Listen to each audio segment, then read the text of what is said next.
Also working, developing news tonight in a shocking high school homicide this afternoon. A Massachusetts teenager was arraigned on charges that he robbed, raped, and murdered his high school math teacher. This week on Hidden Crime Diaries, we uncover a case that shattered the safety of a small Massachusetts town. A brutal crime, a promising life cut short, and a terrifying truth lurking in the halls of Danvers High School. Tuesday, October 22nd, 2013. The students of Danvers High walked its halls, attended classes, laughed with their friends. But beneath that seemingly routine day, something dark was brewing. And by the time the sun set, a beloved teacher would vanish without a trace. Born to Tom and Peggy Ritzer, Colleen grew up in Andover, Massachusetts, with two younger siblings. Her passion for teaching was evident from a young age. Her students described her as someone who made learning enjoyable. Many said they didn't even like math until they had Colleen as a teacher. She posted games and puzzles on social media to make learning fun, and she was always there for students who needed extra help. Her mantra was simple but powerful: find the good in every day. Philip Chisholm, 14 years old, a new student who had recently moved from Tennessee with his mother after his parents' divorce. A soccer player, intelligent, quiet. But there was more behind the silence. It started with a normal school day. October 22nd, Philip sat in Colleen's last period math class.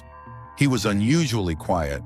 He had drawn in his notebook during class, and Colleen had asked him to stay after to go over some materials.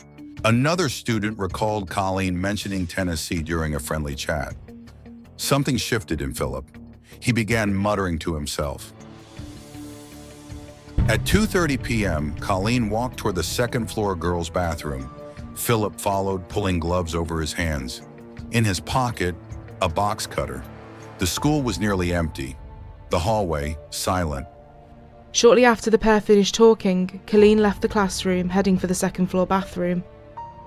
A minute later, Philip Chisholm started to follow her.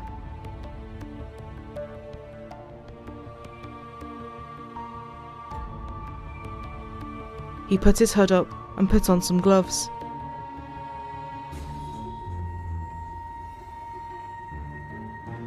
He walked behind her into the bathroom.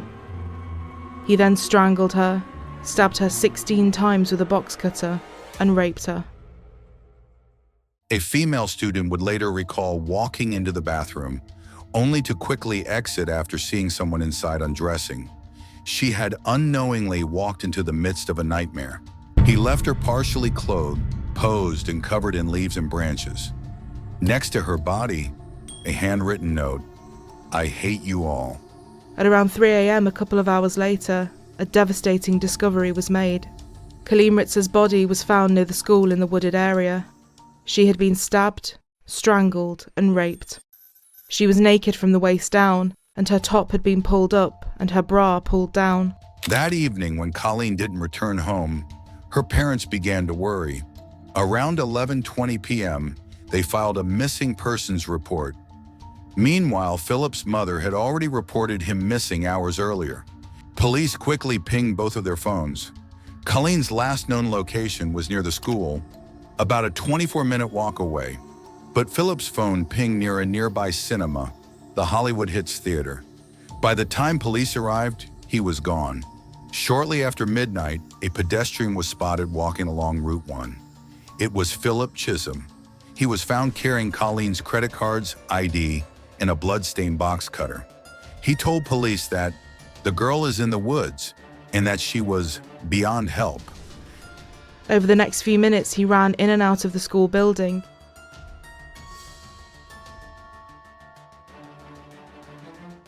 He put on a black ski mask before bumping into another student and taking the mask off. At 3:14, he pulled a recycling bin into the bathroom.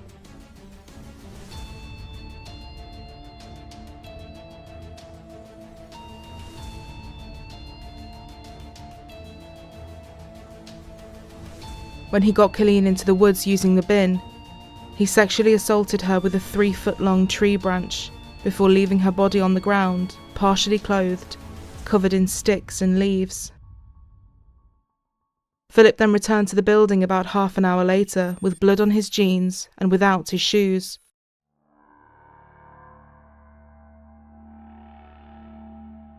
The jury found him guilty. He received a life sentence with the possibility of parole in 25 years, the maximum allowed under Massachusetts law for a juvenile. He was also sentenced to 40 years each for rape and armed robbery. Unlike other states, Massachusetts doesn't have a law against abuse of a corpse.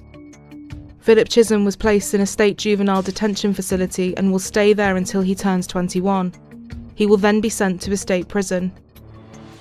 Punish the defendant for this unspeakable murder more than the law allows. Sentencing a human being to prison comes with a solemn obligation to craft a sentence no more or less than justice requires. This inexact process is central to the maintenance of our social compact and part of the core of the concept of ordered liberty. This court will impose the mandatory life sentence for the murder of Colleen Ritzer and set a parole. While awaiting trial, Philip attacked a youth worker, choking and beating her, an act that led to additional charges. And as a youth offender on the charges of armed robbery and aggravated rape. While he was awaiting trial, Philip attacked a youth services worker. He followed her into a locker room where he choked and beat her before other workers intervened. Tom Ritzer said, "It makes me sick to know that I walked the same halls as her killer. It makes me sick to know I drove by her in the woods and drove home. A dad's job is to protect his family. I didn't protect Colleen. A dad's job is to fix things. I can't fix this." Colleen Ritzer's legacy lives on. Her family established the Colleen E. Ritzer Memorial Scholarship, which has awarded over $370,000 to 82 aspiring educators. Each October 22nd, people around the world perform random acts of kindness in her memory using the hashtag #KindnessForColleen. Colleen's life was one of quiet heroism, a teacher who touched the lives of so many, who lived by compassion, and whose light continues to shine in classrooms across the country. From Salem's history of fear and accusation to this modern-day tragedy, Danvers has seen darkness. But in that darkness, Colleen's light has never dimmed. Her story reminds us to be vigilant, to nurture mental health, and to never ignore red flags, even in those we least expect. How do we protect educators, and what lessons must we carry forward? Don't forget to like, subscribe, and spread kindness. Until next time, stay aware, stay kind.